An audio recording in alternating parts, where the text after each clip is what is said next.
Good morning, everyone. So it gives me immense pleasure to welcome our distinguished resource person for the second session, Dr. Shreekanth Jere. Dr. Shreekanth Jere is a result-driven data science professional with strong expertise in natural language processing and generative AI.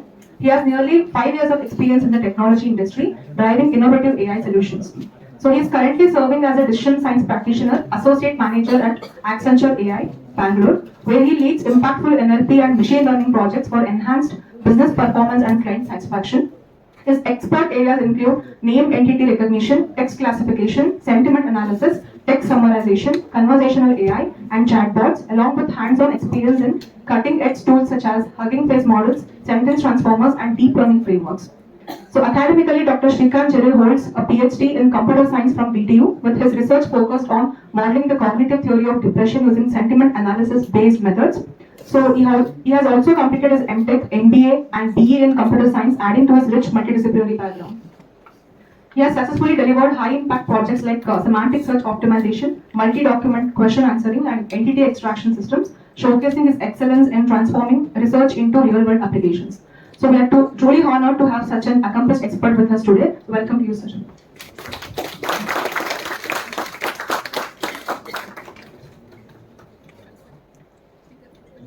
Over to you.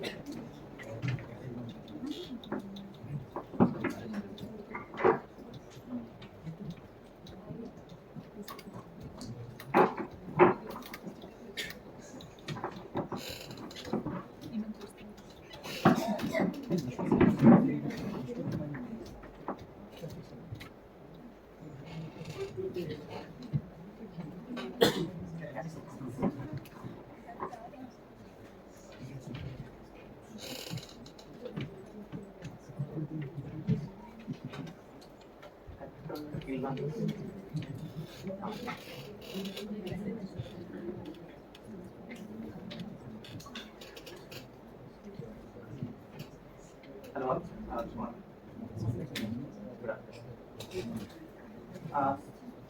Okay. I'm audible. Yes. Okay. It's like Atal Modi. I have to talk in both time. Okay.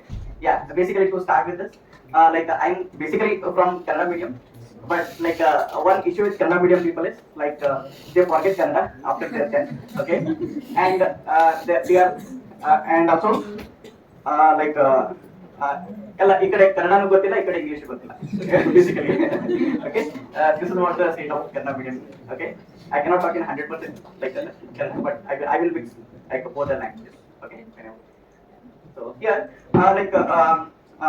we'll start with the session on agentic AI okay basically it's a buzzword okay it's a buzzword in the industry agentic AI okay now in so generative AI whatever is there we are using okay on top of that for decision making for planning the steps okay in generative AI basically we want to build autonomous AI system okay using agentic AI okay so whatever the humans plan suppose I want to go to some trip okay something like Ooty ಎಲ್ಲರೂ plan ಮಾಡ್ಬೇಕು ಅನ್ಕೊಂಡಿದ್ದೀನಿ so there ನಾವು ಯಾವ ತರ think ಮಾಡಿ so ನಾವು plan ಮಾಡ್ಬೇಕಂದ್ರೆ ಯಾವ ಪ್ಲೇಸಸ್ ನಾನು ವಿಸಿಟ್ ಮಾಡಬೇಕು so what all restaurants are there in those areas okay and ನಾನು in each day ನಾನು what all places I have to visit okay I will plan and then I will book the ticket okay manually these all things we are expected to do from agentic AI okay whatever the generative AI is there okay whatever the generative AI is there it is just a single prompt based okay suppose I want to do one task I have to call one I have to use one LLM call okay by providing prompt to that particular LLM call and it will give me the result okay so one prompt can do only one task okay and basically whatever the standalone LLMs are there it will not help us to book the ticket okay it will not help us to see whether any suppose we want to book the ticket okay whether any vacant seat rooms are there or not we will not because now in LLM that is trained on the past data we cannot do that so those things we are expecting to do it from agentic AI. Okay, still it is not completely agentic AI. Whatever we are we want to make this particular agentic AI, which imitates exactly like humans. That is not there. So there are some levels of autonomy: level 0, level 1, level 2, level 3, level 4, level 5. Okay, level 5 is it should act like a human. Okay, like how we do day-to-day tasks with intelligence. Okay, that currently that is not possible, but whatever is possible with minimum intelligence, we can do it with agent AI. Okay, yeah. So coming to this particular session, okay, where I will start with the agent AI definition, okay, and then key components of AI agents. What are things AI agents should consist, and then tool calling agents. We need to bridge large language models and tools. Okay, this is very important thing. Like suppose if you ask your ChatGPT or any LLM, which is provide me today's weather. Okay, if you ask provide me the today's weather, okay, your LLM cannot answer to this particular question because day-to-day information is not trained on your on your large language model. Okay, it is not fine-tuned or it is not retrained day-to-day. Okay, because it is very expensive. It will take a lot of time to fine-tune or retrain the model. Okay, it basically there is no meaning in it to to retrain the model on day-to-day basis. Okay, day-to-day data will not be available in your large language model. It is trained on the past data. Okay, so weather data will not be there. Okay, if I ask today's weather data in this particular place, it is not available. So now how to deal with this? So here we develop one tool. Okay, we develop one tool, or you may call it as an agent itself. Okay, I call it as weather agent. Okay, weather agent. Okay, that particular so our whatever the question is there, what is today's weather? It will go to your large language model. Okay, I will ask. Suppose I'm asking in a chatbot. Okay, chatbot is empowered by your large language model. Okay, now when I ask this particular question, large language model will not be able to fetch the answer from its data, available data. Okay, it will understand our question it searches. Okay, when it understands this particular question cannot be answered by me, so it will call a particular tool. Okay, weather tool. Okay, it will understand like this particular question can be answered by weather agent. Okay, then it will call that particular weather agent. It will fetch the answer. Okay, and it will provide it to the user in a nice way. Okay, your weather API may give you the result as 30 degrees 30 degrees of weather. Okay, and next what it will do, it will write it in a, it will fetch that, it will write it in a human like text. Okay, in a full, maybe in the full statement, or maybe with explanation and all. Okay, it will basically fetch the answer and rewrite it and provide it to the user. Okay, this is where this particular bridging LLMs and tools will help.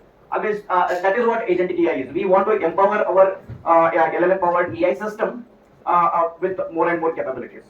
Okay, it is not like LLM is not able to answer. Okay, that's why we should have some external system to support it. That particular tool is called the agent. It is it is one way agentic AI system deals with. Okay, there are multiple other functionalities we do using agentic framework. Like for example, suppose we want to have a agent.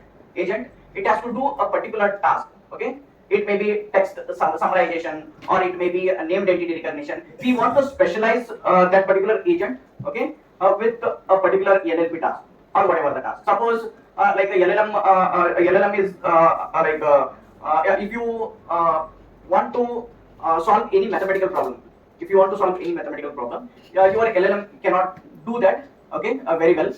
It can do some of the arithmetic operations very well. Okay, but whenever we have the large context, and suppose we want to do some very powerful we want to solve some complex mathematical problems, then our large language model usually fails. In that case, what we can do is we can have a specialized agent, mathematical agent, which is attached to our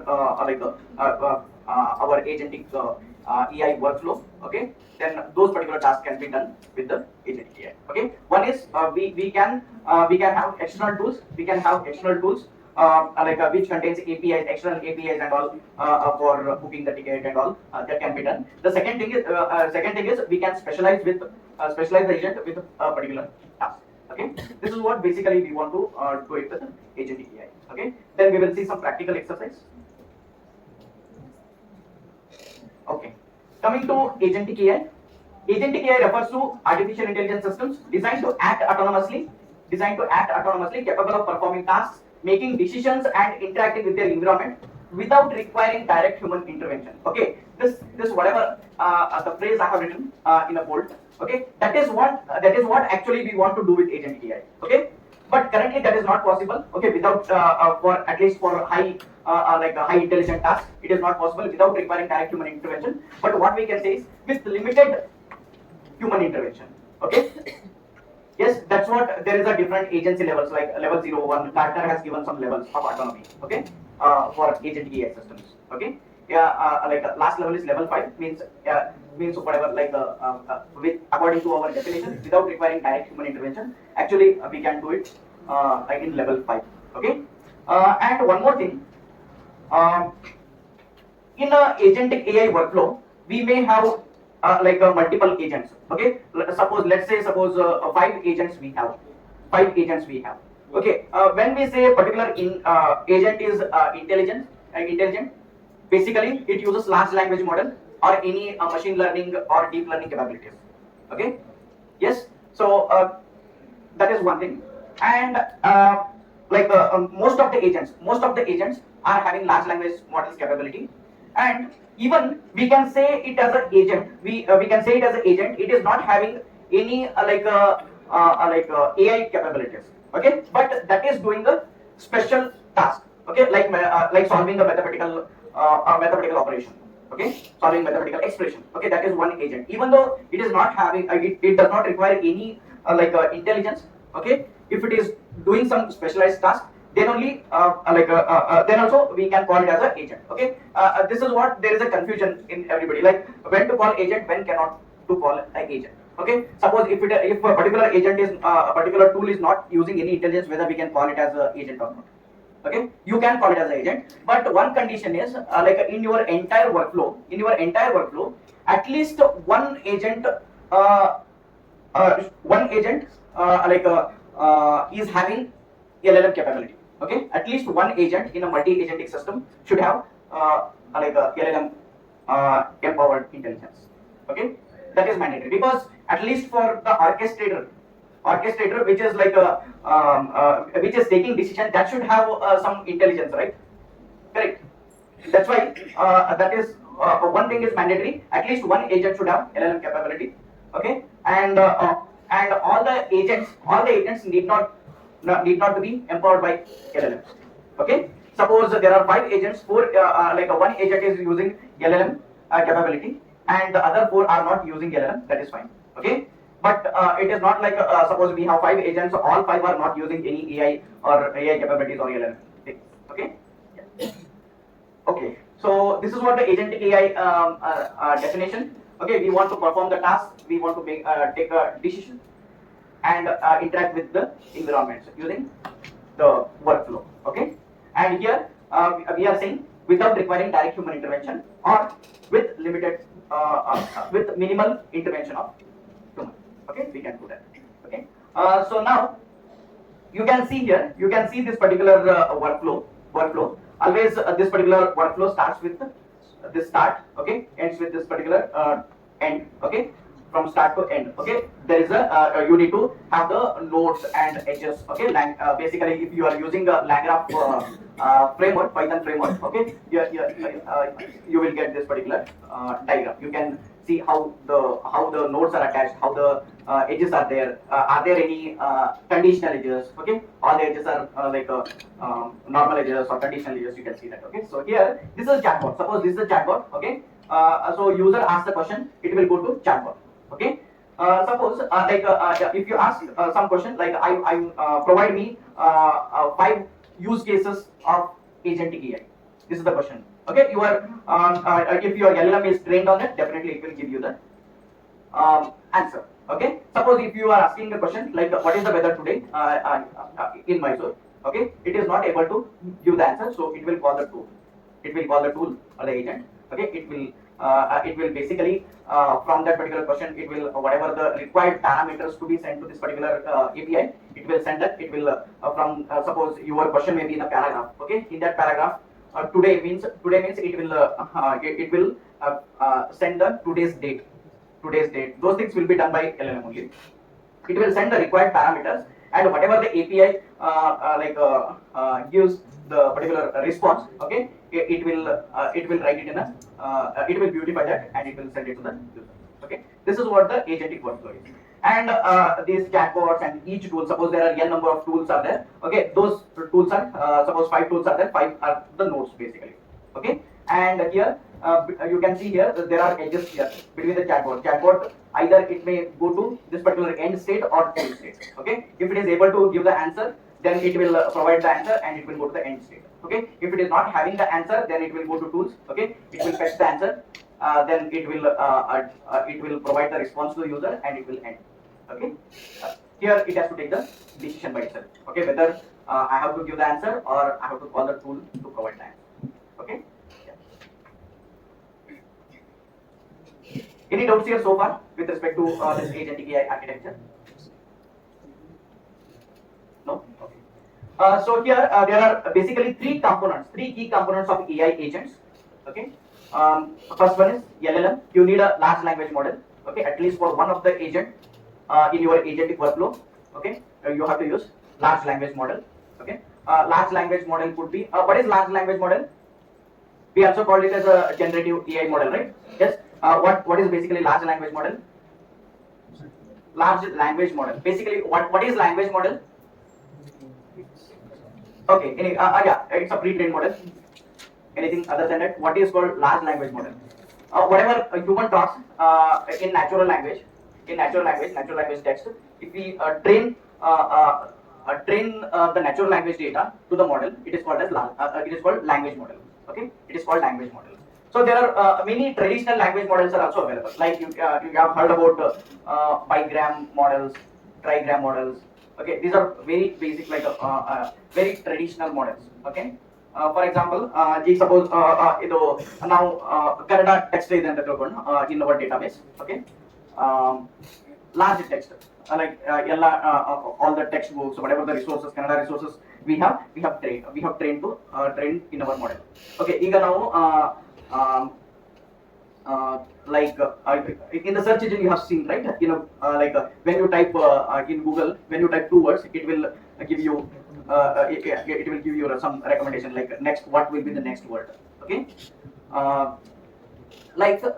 how it will find that? Suppose I am is this is a phrase. Okay, what will be how you will predict the next word? It may be I am going, right? I am going, I am coming. Okay, how it will predict basically? So we have the entire data. Okay, so given two consecutive words, I and am, in the entire corpus in our training data. Okay, what is the probability of each word to be the next word of this particular I am phrase? Okay, suppose coming is having the probability as 0.12. Okay, and going is having for a consecutive word I am. Okay, the probability of next word of having going is 0.25. Okay, and for all other words in the dictionary are having the probabilities below these particular two values. Okay, now what will be my first suggestion? Going. Okay, because it is having the highest probability as 0.25. This is how language models work. Okay, what is bigram? Bigram is like given two consecutive words. Okay, what will be the next word? This is a bigram word. Trigram means I am going.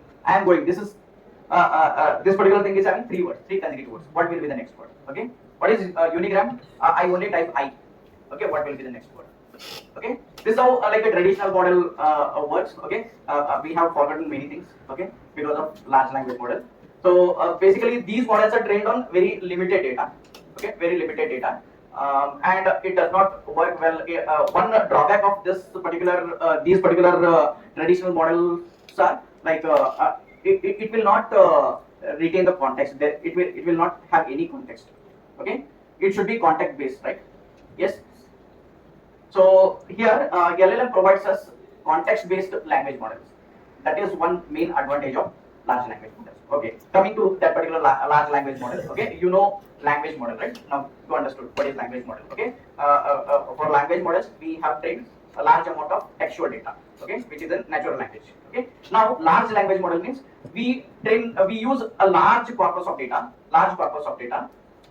to train a ML model or a deep learning model. Okay, basically on the transformer model. Okay, large language models are basically a transformer based architecture where we use large data to train that particular model. Okay, any doubt here with respect to large language model? Okay, now these large language models are also called generative AI models. Generative AI models. So why we call these models as generative AI models? Why can't for deep learning models? You have heard about recurrent neural networks, okay?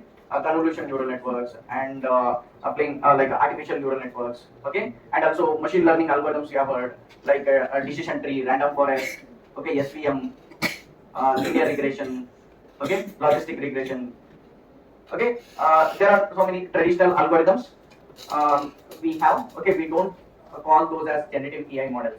We call only transformer models as well as LLM. LLM is basically a transformer based architecture only. Only thing is like um, we train LLM with huge data. Okay, basically when you think about large language model, what you feel like it's a single model. Okay, you are asking some question, it is giving you the answer.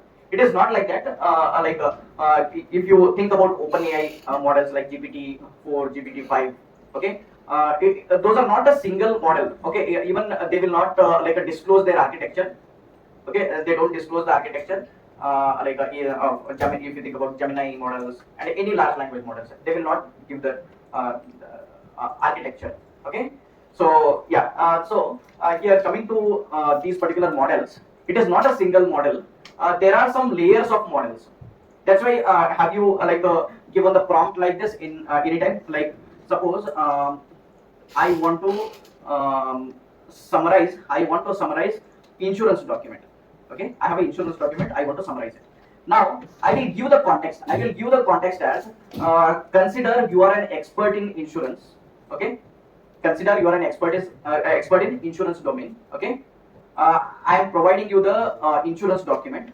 Please summarize it. Okay, so why you provide that particular statement if it is a single model? Okay, consider you are an insurance expert. Why you are giving that particular statement? Because from this we can understand that when you consider a large language model, it is having multiple layers, and in each layer, in some of the layers, we have small language models which are trained on a particular domain. Okay, yeah, suppose in the second layer, we have some thousands of small language models. One small language model is an expert in insurance. Another small language model is expert in medical domain. Okay, like this we have plenty of small language models will be there. Okay, that's why you give that particular context. So in the first layer, whatever the model we have, it will understand your question. Okay, by seeing that particular statement. Okay, it will redirect, it will forward that, but basically in a casual language, it will just forward whatever your data, whatever your prompt is, that particular small language model. Okay, so instead of searching in a generic model, there will be a generic model. Okay, there will be a generic model. Like you can ask, if you ask summarize this particular text, it will go to generic model. Okay, but sometimes you need in a proper like a summarization should be in a proper technical words, right? Okay, in that case, it has to go to the expert. That's why you give the context there. Okay. Anyway, so here in key components of AI agents, we should have the large language model. Okay, and we call it as a generative AI. Why we call it as generative AI? Because it generates new text.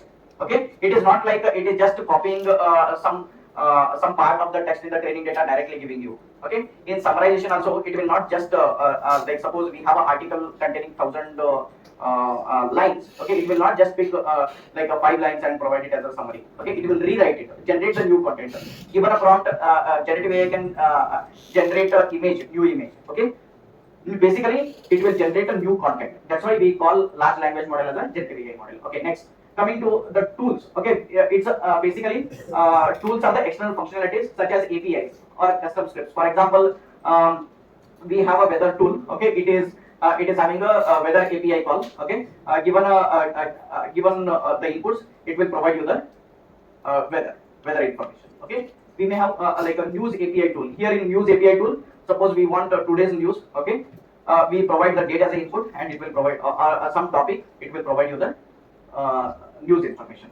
Next, the third key component is memory. Memory is optional, but we should have this particular memory because whenever we are building a chatbot kind of applications, it has to retain the context. To retain the context, we should have the memory. For example, like suppose if two people are having the conversation. Okay,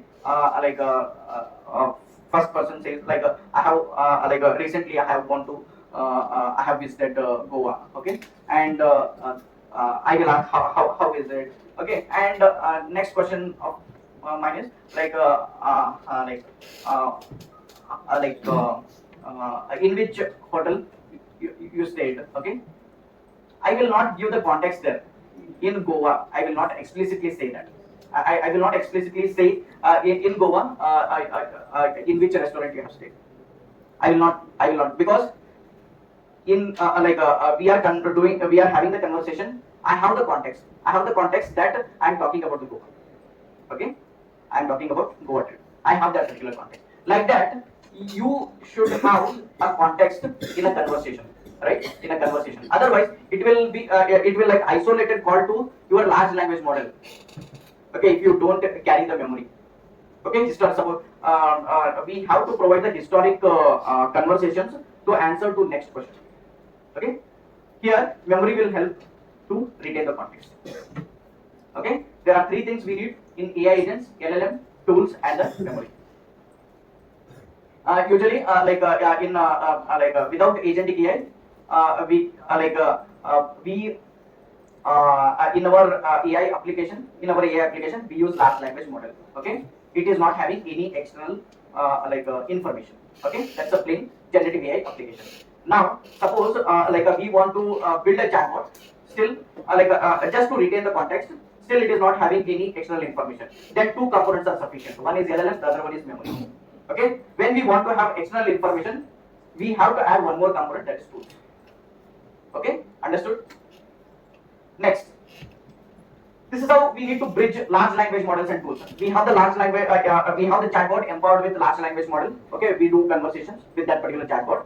If we need any external knowledge, we have to connect those particular tools to your large language model.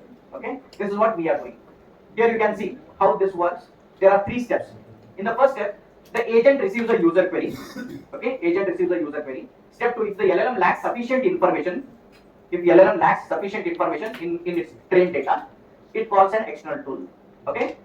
Third step, the external tool provides a response which is processed and relayed to the user. For example, this is the question you are asking: what is the weather in New York? The agent identifies that weather data is unavailable internally. Okay. It calls weather API like Open Weather Map. The response is returned. The temperature in New York is 50 degrees Celsius. This is actually provided by Open Weather Map. But how, you can see how it will delegate this particular task. Okay, if it finds it understands the user question, like user is asking about the weather information, then there may be like 1,000 tools or the 1,000 agents. Okay, some intelligence required here to call the particular agent for a question you have asked, right? Next, coming to agentic AI work. Frameworks. Okay, so there are multiple Python frameworks are there. LangGraph, Autogen, Flu.ai. These are the frameworks. These are the Python frameworks for implementing agentic AI workflows. These are the frameworks. This particular LangGraph is more widely used. Okay, It's a more widely used framework, okay, because you can build complex workflows. You can build complex workflows using LangGraph, okay. And with respect to all these three, multi-agent workflows are possible. Means your agentic workflow may contain, you may have multiple agents in it. Okay. Next, with respect to flexibility, LangGraph is having high flexibility. Okay, and Creo.ai is having very less flexibility. Okay, in building the agents. Why it is having less flexibility? Because most of the things are abstract. Okay, they don't give their basically their implementation, whatever. Okay, they're in their class and all. Okay, but here in LangGraph we can build agentic AI workflows from scratch. Okay, that is possible. We can have we can build complex workflows. We can add our own agents. Okay, in some of the frameworks available, you can use whatever the agents they have built. Okay, we cannot add our we cannot define our own agents at all. Okay, that flexibility will be will not be there. Okay. So coming to LangGraph, okay, we can build complex workflows. We can have multiple agents in the workflow. It is highly flexible. Community support is very strong. This is very important. Okay, this particular thing is very important. First, we will see usually in industry we will see this. Okay, suppose I have suppose I have some 3 months free time. Okay, I am a developer. Okay, I will build some Python package, Python framework. Okay, and I will put it in a GitHub, and I will make it as an open source. Okay, so many people will use that. Okay, so many people, suppose so many people will use that. Okay, and then next level support I will not give. Okay, there will be improvements in the Python versions, improvements in NumPy, which I am using it in my package. Okay, pandas, whatever the basic packages, there will be an improvement. I have to improve my whatever the Python package I have to improve time to time. Okay, if I don't do that, then if it is nobody will use that. Okay, if they use also, it will not support to their Python version. Okay, correct. So community support is very important. Next, context persistence. Context persistence is high. We are using the memory thing. Okay, we just these things are also using the memory. Okay, but how we handle that, how we handle that particular memory, that is important. Because if there are more and more conversations, okay, how we will summarize that, everything, all the context will not fit into our prompts, right? Okay, we need to summarize it. We have to come up with new techniques and all to handle the memory. Okay, that is done very well in LangGraph. Okay, next, visual workflows is strong. Okay, here these are very limited. You can see this is a visual workflow. Okay, you can build it using LangGraph. Okay, and it's highly scalable. Highly scalable. All these are highly scalable. Basically, means you can have n number of agents in your agentic workflow. Okay, this is all about the agentic AI frameworks. Okay, I prefer using LangGraph unless you want to build only limited agents. Okay, or you want to use any existing agents only. Okay, of Creo AI or Autogen, you can use that. Okay, but you want to build your own agents and all in your agentic workflow, then you have to use LangGraph. Okay. Now we will build this particular use case. All of you are having PS code in your system. PS code and Anaconda is there. At least you should have Anaconda. Okay. It's there.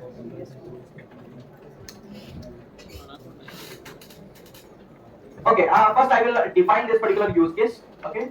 Here we are building customer support agent to answer queries based on FAQ data, frequently asked question data, categorize the queries and provide the responses. For example, here is the workflow. This is the workflow we want to build. How many agents are there here? How many agents are there in this particular workflow? Categorize query. This is the first agent. Second agent is answer query. Third agent is fallback agent. There are 3 agents in this particular workflow. Okay. Now, suppose in this particular customer support agent, okay, this is basically built to support the customer. Suppose like previously, what used to happen before, like 5 years or 10 years. Okay, if you are having any issues in your products or something, you used to call to the customer care, okay, and customer care people used to solve your issues. Okay, now for simple questions also, like if it is not there in their particular website in the FAQ list, okay, you should we used to call the customer care. Okay, now we have a powerful AI systems. Okay, in every website, like you can see GoDaddy, Amazon, Flipkart, we have the chatbot. We have chatbots, right? LLM empowered chatbots. Okay, given any question, okay, given any question, suppose I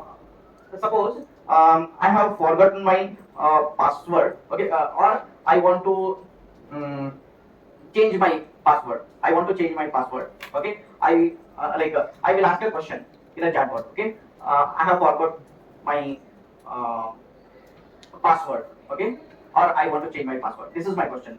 Okay, first it will go to this particular agent. It will categorize the query. It will categorize the query. This is very important. Suppose in Amazon chatbot, if you ask who is the Prime Minister of India, okay, then it should not. It is okay. It is not a generic chatbot. It has to answer to only those queries, okay, which are related to their domain. That's why it is important to categorize the query. Okay, if it is related to password, order, return, working hours, okay, if it is related to these particular things, then only I want to answer. Otherwise, it has to go to this particular agent. It has to say I don't know the answer for this particular question, okay, or this question is not related to uh, Amazon or whatever, okay. It has to give some message, okay, or I will not be handling these particular questions, okay. The questions should be related to these particular domains, okay, or these particular items: password, order, return, working hours. Okay. First, you need to have the agent. This particular categorized query agent will take your question. It will categorize the particular question. Okay. And if it is related to these four items, then it will go to answer query agent. Okay. This answer query agent, what it will do? It will take the question. Okay. And it is having the knowledge base, all the frequent asked questions it has. Then using the prompt, it will give you the answer based on the FAQs. It will and the question, it will give you the answer. It is provided to the user and the flow will end. Okay. Suppose for generic question, if any generic question is asked which is not related to these four, then it will be in the other class. It will categorize it as other. Okay, and it will go to fallback. It will say, I don't know the answer to this particular question. Okay, this is what we want to build. We will build this particular workflow using LangGraph. Okay.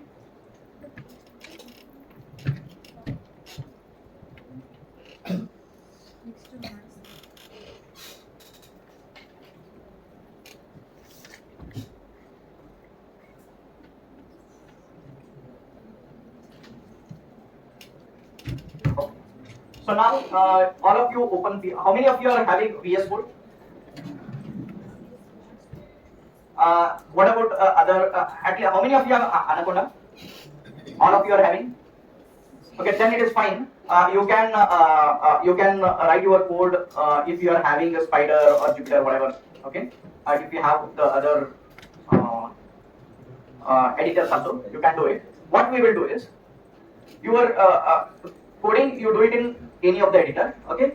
For execution, we will use Anaconda prompt. Okay. All of you open this particular. Just see whether you are having the.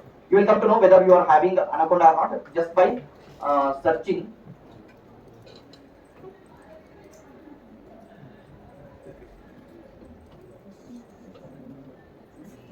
Anaconda prompt.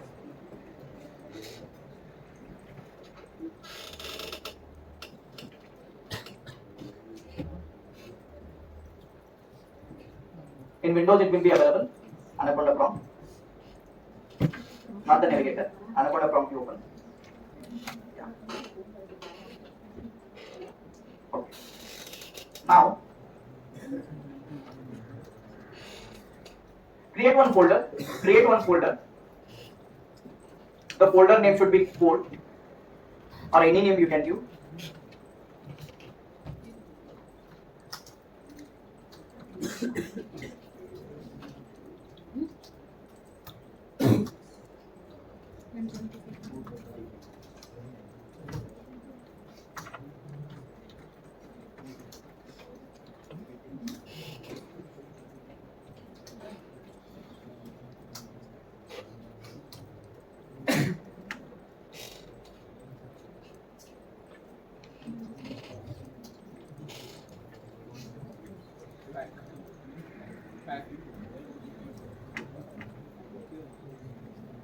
created a folder.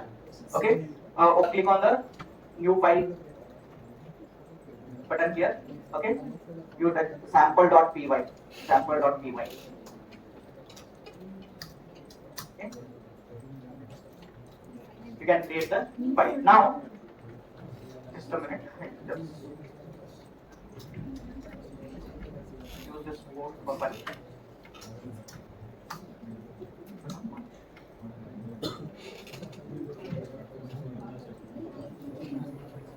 Okay, all of you create a folder, and open a folder here. How to open the folder? You just go to file. Here you can say open folder.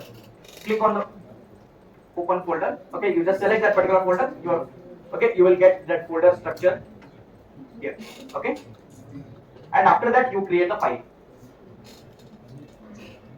Anybody who is not following, just raise your hand. I will help you. Okay, all of you should create a folder, and then you need to create a Python file. I will just help you out with that. Okay. Okay. You have created a folder, right? Called code.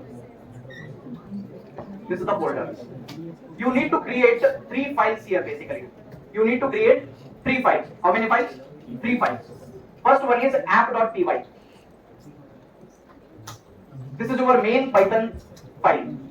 App.py is your main Python file. Done? Okay. Now you create one more file called .env.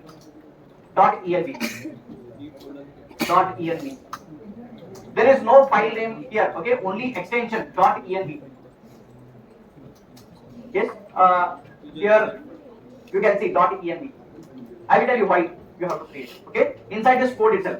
Inside this code you have created app.py. Next .env. Done? Any doubt? Next, the third file is requirements.txt. Requirements.txt. You can see here, don't worry about all these files. Okay, I am using only 3 files as of now: .env, app.py, and requirements.txt. These 3 files we need it. Okay, we have to create app.py. This is our main Python file where we write our entire code. All the functionalities we will build it here. Next, coming to .env. All of you listen here. Coming to this .env, why we require this particular file? Why we require this particular .env file? Because this is LLM empowered AI system, right? Okay. Suppose we are using OpenAI model. Okay. When we call a particular API, okay, we have to have the key. Okay. We have to create one key. Okay, it is paid one basically. Like a Gemini API is free. Okay, you can have free tier key. Okay, but limited number of calls you have you have to do per day. Okay, there is a limitation on that. Okay, so I am using OpenAI here, OpenAI model. I will provide you the key for this particular session. Don't worry about it. Okay, so now coming to .env. Whenever we are building some AI systems with generative AI or LLM models. Okay, we need a key. Okay, we need a key to call the API. Okay, we need to configure the API key. Okay, so here to store the API keys, you have to create a separate file always. Okay, it is preferable. Okay, like a .env. In that .env file, you have to store those particular API keys, because you can also store it in .py also, in your Python file also. But suppose if you are giving some client demo or demo to any to the audience, basically public audience. Okay, you have to go through only the code. Okay, but not this particular key. You should not expose this particular key because you are paying for it. Okay, if somebody copies that, uses it, then cost is on you. Okay, that's why always you need to store API keys in a separate file, and it should not be shareable. Okay, when you create this .env, if you go to folder, if you open it in a file explorer, you will not see this .env. It is not shareable. Okay, you will not see that. It will be hidden. Okay, only for programming purpose. It will understand .env and it will open it here. Okay, usually all the API keys will be stored in the .env. Understood? And then you have got these two files, right? For to use this. So here, coming to .eme, I need one key. I will store it in one variable, environment variable, that is OpenAI underscore API underscore key. Okay, equals to, in the double quote, I will be providing my key. Okay, yeah. Now I will go to requirements.txt. This is very important. This requirements.txt is very important, where we store or list out all the packages which are required for building our AI system with versions. Suppose some of my I have codes which I have written long back. Okay, when you run when you install these packages without any versions and all, just pip install langgraph, pip install langchain -core, it will not work. Okay, because there will be so many updations in these particular packages. Like suppose there is a class called prompt template. Initially it was in the package, it was in some other folder structure. Now it is moved to some another folder. Okay, so now you will get a lot of issues there. Okay, in handling that. That's why whenever you create any project, so if you want to work, if you want that particular thing to be things to be executed after 5 years or 10 years or so, then you have to know or you have to note down all these particular versions. Okay, your code, if it is working today, okay, today with these particular versions, okay, then after 5 years or 10 years or so, it will work with these versions. Okay, you have to install the packages with these particular versions and execute that particular code. Okay, you will not have any issues. When you do such things like only listing out langgraph, langchain -core in requirements.txt, you will get a lot of issues. Okay, how to suppose you have just installed. Okay, today you are working, you are building one application. You just install pip install langgraph, pip install langchain -core. Okay, how will you know what is the version? Okay, how will you know what is the version? So there is a, just a minute. Just 1 minute. Okay, so here pip list. Okay, this is the command pip list. It will list out all your packages in the environment. You can see here langchain version. You can see. You have to note down. If you execute pip list command, you will get all the list of packages and their versions. You have to note down somewhere. Okay, or in the requirements.txt. And you have to just note down this particular pip list command. Okay, it will help you to list out all the packages which are installed in your environment plus with the version. Okay, understood? We will continue this after.